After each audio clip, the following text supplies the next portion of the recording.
ang aking bebo, bebo, be, bebo, bebo, be, bebo, bebo, be. Ikaw ang aking bebo, bebo, be, bebo, bebo, be, bebo, bebo, be. Ikaw ay Filipino, Filipino, Filipino, Filipino.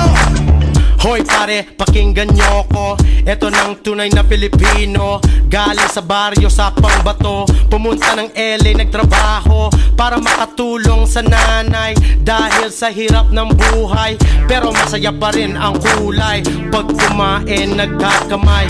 Yung kanin, chicken adobo. Yung balot, binibenta sa kanto. Tagay mo na nga ang baso.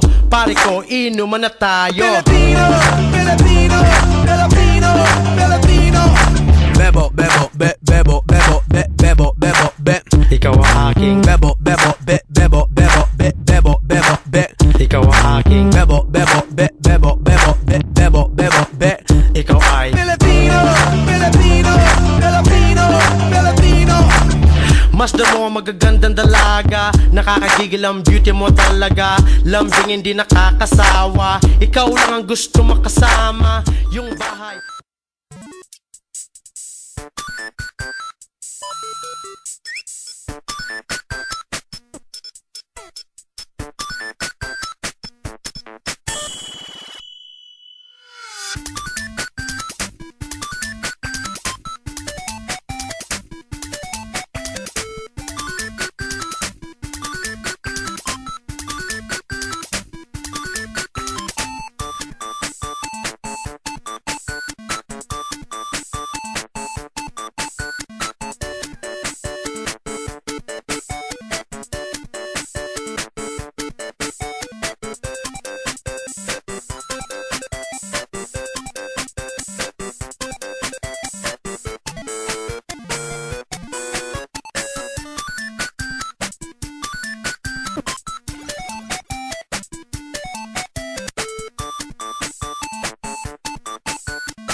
Ang Facebook para sa akin ay isang paraan upang makipag-usap sa mga taong malalayo.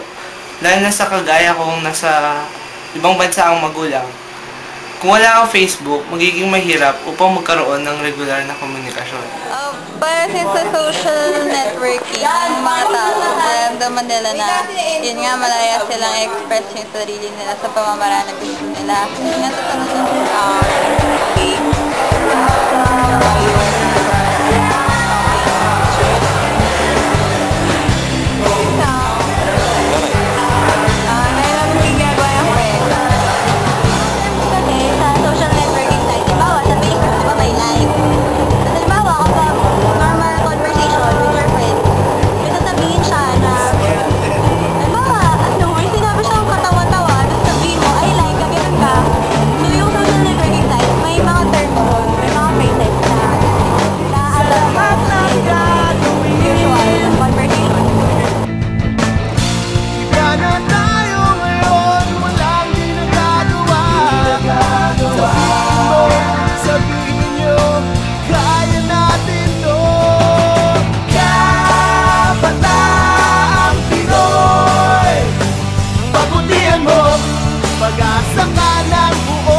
Sikat na sikat ngayon sa mga kabataan ang Facebook.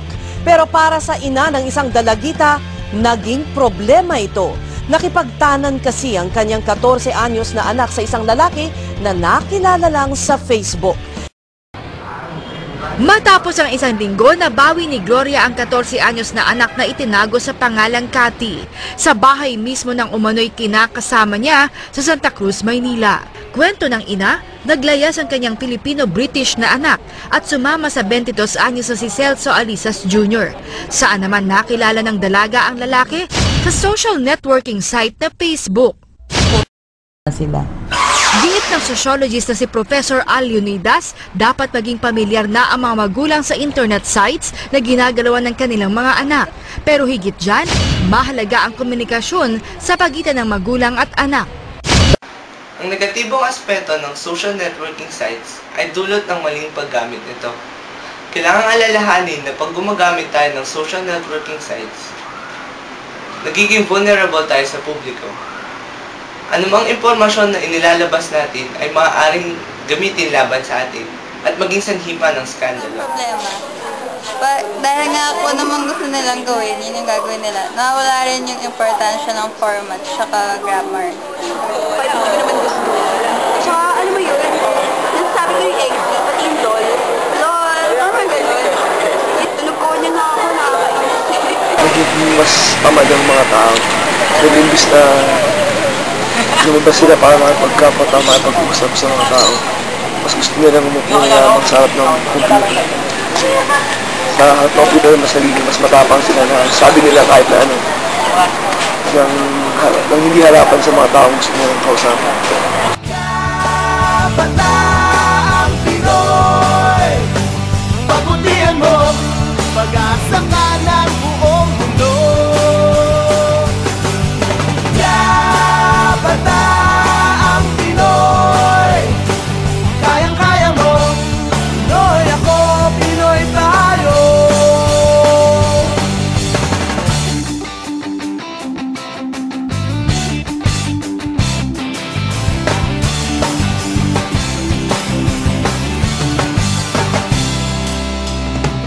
Hamon sa buhay, handang daanan, kaya namin yan. Paglalaban na